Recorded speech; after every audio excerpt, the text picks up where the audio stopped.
Dante's Boxing Nation, what's going on, guys? So yeah, man, I know this video is very late, but I had to go ahead and drop it before the fight. You know, I'm really looking forward to watching this. I can't wait to watch this fight. It's going to be a lot of fireworks. You know, this is the kind of fight that reminds me of the old school type matchups. You have two fighters who are highly skilled, but they can both fight on the inside.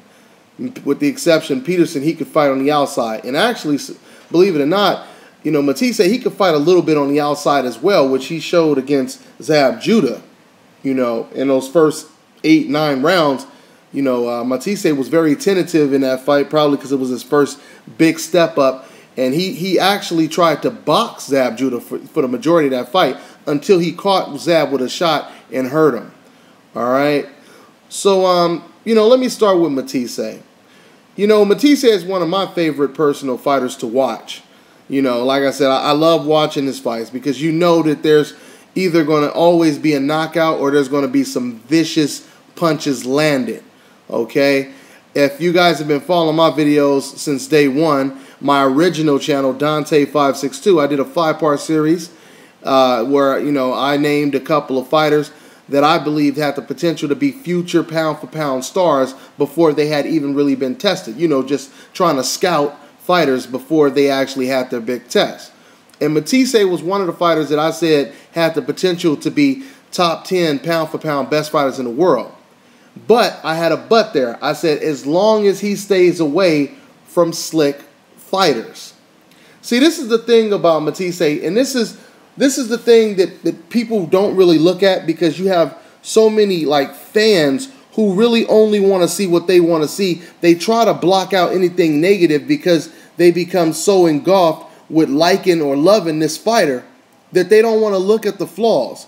You know, and they convince themselves, okay, well, maybe he got hit with that same shot because, he had a cold that day. Whatever the excuse is, they try to block out negativity, right?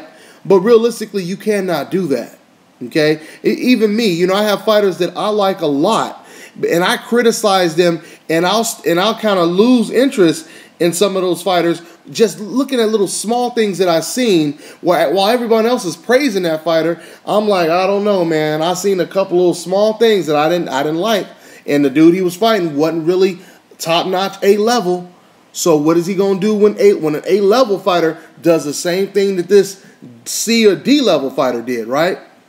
What I'm getting at is when you look at Matthysse, you know, a lot of people talk about the two controversial or you know, quote unquote controversial fights that he had with Zab Judah and Devin Alexander. You know, like I said, boxing is a sport where way more passion and emotion is involved when it comes to supporting your guy, right?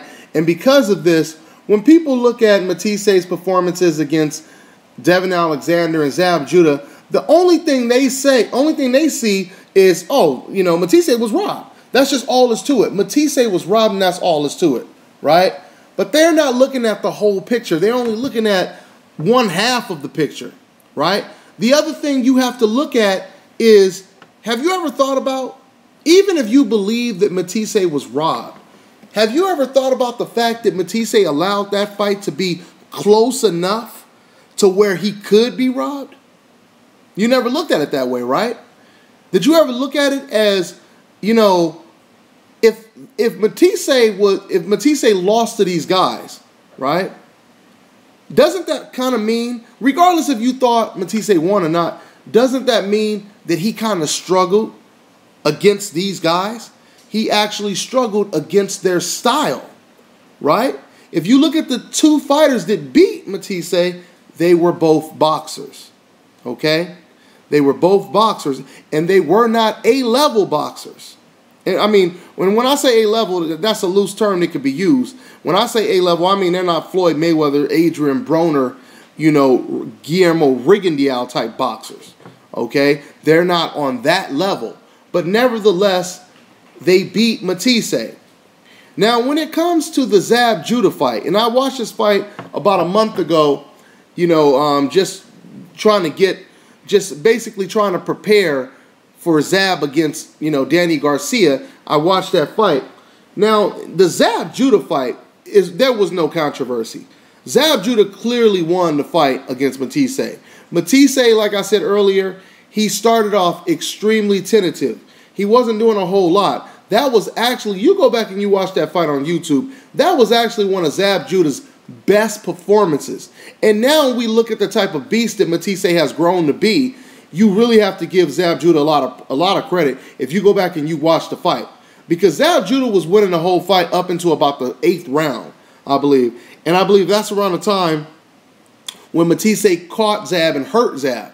But surprisingly, you would think that someone like Zab would just run around the ring, tie up, and try to survive for the rest of the fight. Zab was actually trying to knock Matthysse out after he got knocked down, right? So Zab, he actually won I think up to the 8th round. Zab was winning almost all the rounds. Then he got hurt, knocked down, and after that, the rounds kind of went back and forth. So there was really no controversy with the Zab Judah fight. Okay, Zab clearly won the fight. Now with Devin Alexander, that fight, now that could be a little controversial. I do think that Matthysse possibly won that fight. I would not argue with anyone if they said they believe Devin won the fight. The fight was that close, all right? But the main thing you have to look at when you're trying to see if your fighter has the potential to be an all-time great, a dominant fighter against whoever he fights, you have to look at the negative just as much as you look at the positive, right? And like I said before, you know, it cannot be denied that Matthysse, the two people who he has lost to on his record were slick boxers, all right? They were American-style slick boxers. Regardless of what you guys think about the decision, it's just the fact that if I were to ask you, who did Matthysse struggle against the most in his career, you're going to say Zab Judah and Devin Alexander, all right? Now, the thing with Lamont Peterson is he ain't no Adrian Broner. He ain't no Floyd Mayweather, okay? He ain't even a Tim Bradley. But the fact that Lamont Peterson, he can fight you in the inside, and he has that same turtle shell, Winky Wright type defense that Matthysse has. They both have this type of defense, right? So the fact that Lamont Peterson, he can fight in the inside, and he's not that bad of a fighter in the inside, and he can also fight from the outside, and we know that fighting from the outside has given Matthysse problems. You know, I really see this as a hell of a challenge for Lucas Matthysse, all right? But on the other side, see, this is why this fight is so compelling and very hard to make a prediction. You know, realistically, there is no wrong prediction when it comes to this fight. You know, because on the other side, Lamont Peterson, I question, even though he fights good in the inside, I question if he can fight as good in the inside as Lucas Matthysse. Because we all know with the type of power that Matthysse has, you know, all it takes is Lamont to make one mistake for Matthysse to capitalize off of that era, right? So, I mean, this is what it's really going to come down to. You know, of course, Lamont Peterson, he's saying, you know, a lot of people are, you know, underestimating my power, and, you know, they don't give me enough credit for my power. You know, I'm ready for this fight. I'm going to go in there. You know, I'm going to fight him in the inside when I want to. I'm going to box him when I want to. Okay?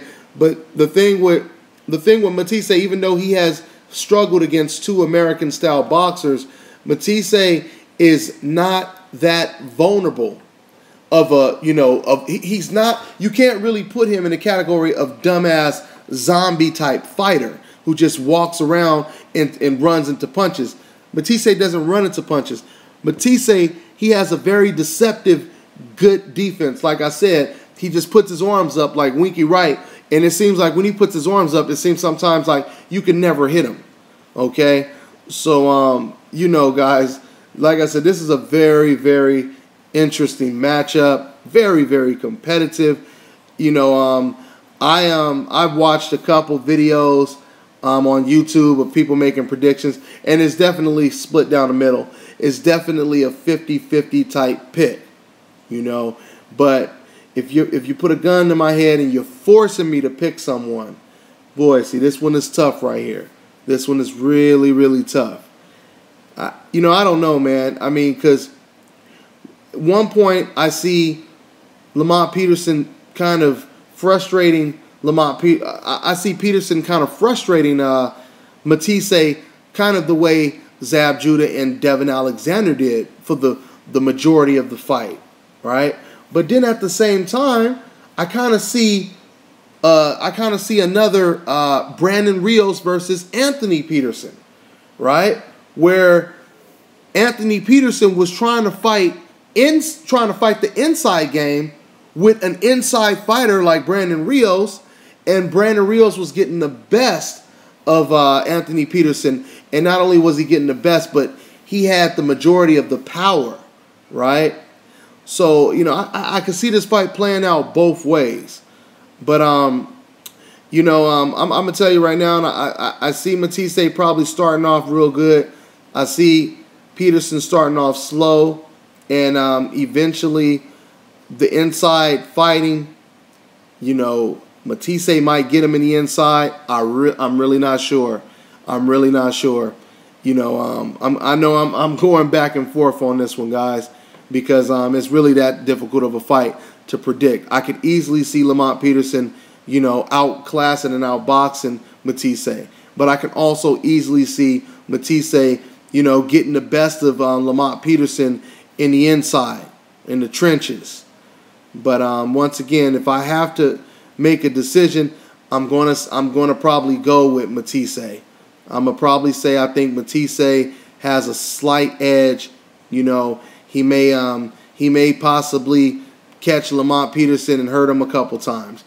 I mean, like I said, there ain't gonna be no eating humble pie if I'm wrong about this one, because this is an extremely close fight. Okay, I wouldn't be surprised if Lamont Peterson surprises the whole world and hurts Matthysse for the first time with a body shot, with a hook to the face, with an uppercut. I wouldn't be surprised if Lamont Peterson starts to hurts Matthysse, starts to back him up, and all of a sudden Matthysse gets on his bicycle. There's a lot of things that can happen in this fight, but if I'm forced to bet, I'm going to pick Matthysse possibly knocking down Lamont Peterson, multiple times. And, I look forward to seeing a really good fight. All right, guys. So that's what I got to say on this one. All of these matchups that are coming together, if we do get the winner of Peterson against Matthysse fighting against Danny Garcia, this also, not to get off the subject, but this also creates a very legitimate contender for Floyd Mayweather. Okay, so it's just food for thought, because you have to consider the fact that Roberto Duran, people don't realize this, but Roberto Duran, he jumped up 2 divisions to fight against Sugar Ray Leonard, right? And now Sugar Ray Leonard's name and Roberto Duran's name are inseparable in the history books of boxing, right? So don't look down on it if a 140-pounder is coming up to challenge Floyd Mayweather. Realistically, Floyd Mayweather is naturally a 140-pounder anyway. Any guy who walks around at the weight that they fight, they should be fighting at a smaller weight class, right? So that's all I got to say on this one, guys. Let me know what you think. I'm on to the next one.